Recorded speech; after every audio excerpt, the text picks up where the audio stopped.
Isn't it weird at times how we can feel so secure with God?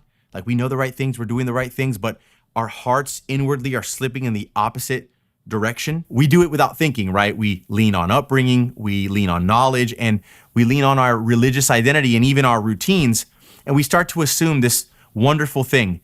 I must be good with God because I know the right things. But Romans chapter 2 was written to wake you and I up. Welcome back to Chapters, where we keep Jesus at the center and we read the Bible one chapter at a time. Last time, Paul confronted the moral person, the one who judges everyone else, but always avoids looking at themselves. And today in Romans chapter 2, verses 17 through 29, Paul turns his attention to the religious person, the one that has the scripture, the one that has the heritage and the identity, but not a transformed heart. The verses are direct, but they are a gift because remember, God only exposes what he intends to heal. So let's walk through them together. Let's start at verses 17 through 18. And Paul opens up here with a mirror.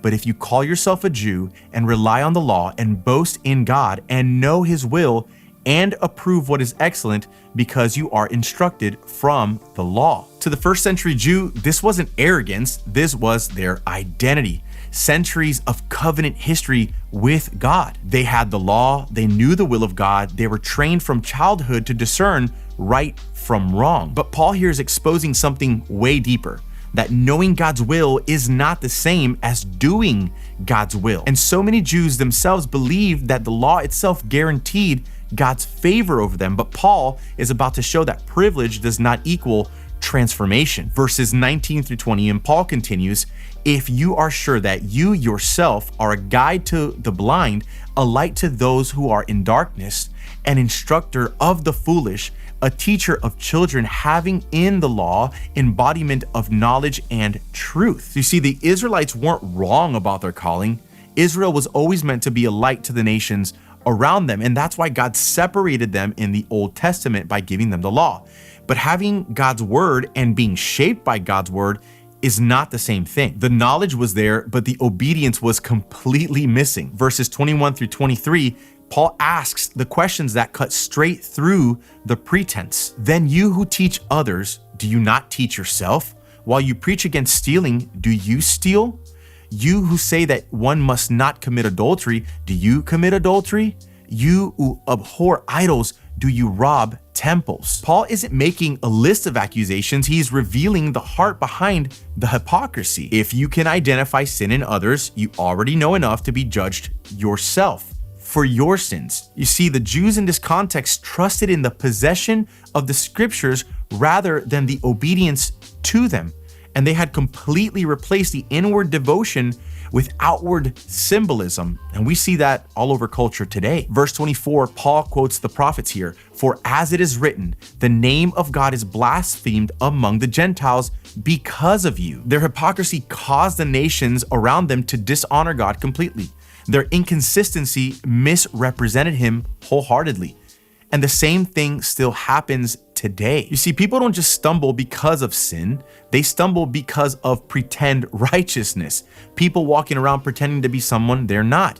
When those who claim God's name live contrary to his heart, the world gets very confused about who he really is. And in verse 25, Paul reaches the covenant sign itself, circumcision. For circumcision is indeed of value if you obey the law, but if you break the law, your circumcision becomes uncircumcision. Circumcision, which in the Greek is peritome, was the physical sign of belonging to God's covenant people. But the sign had value only if the reality it pointed to was completely present. Circumcision without obedience is just surgery.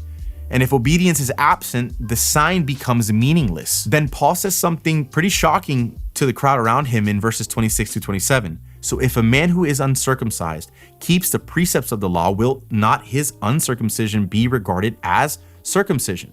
Then he who is physically uncircumcised but keeps the law will condemn you who have the written code and circumcision but break the law. Paul isn't creating a salvation by obedience system here. He's making a single powerful point.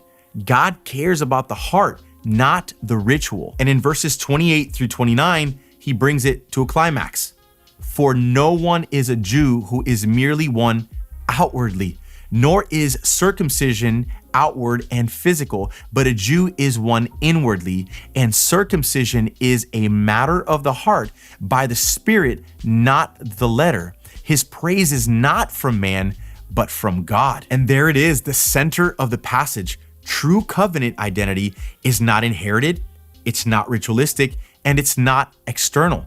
It's all inward. And Paul uses the Greek word pneuma, or the Spirit, because this heart change is God's work, not based on our performance. A true Jew, a true worshiper, is one whose praise comes from God's approval, not man's applause. So why did God include these verses? Well, to warn us against trusting in the wrong things. Religious identity, Christian culture, Bible familiarity, and church involvement, none of these can actually save us. He included these verses so that we wouldn't rest on the shadows instead of the Savior. He also wrote it to expose the hypocrisy that confuses the world around us.